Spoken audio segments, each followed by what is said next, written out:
धूसुरी थाना आरोड़ी फांडी अंतर्गत साथीबांकुड़ा गाँव चंद्रकांत महाकुड़ को घर डाकी नहीं हत्या करा जायथिबा अभियोग पर पुलिस जोरदार तदंत चलाई।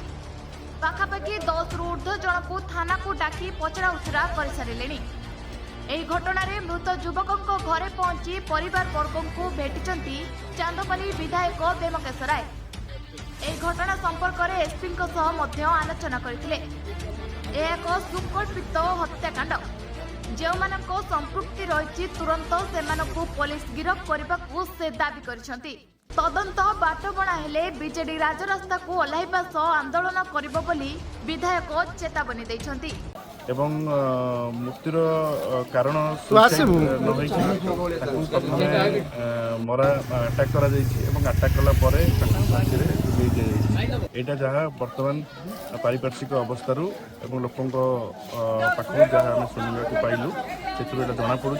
तेणु मु पुलिस विभाग सहित आलोचना करछि एसपी सहित निश्चित भाव में जी भी दोषी सब्यस्त हम कठोर कार्यानुष्ठान हम जिते बड़ लोक पछरे था कठोर कार्यानुष्ठान किभली भाव हम राजरास्ता को ओह्लैबू कोर्टर द्वारस्थ हबू।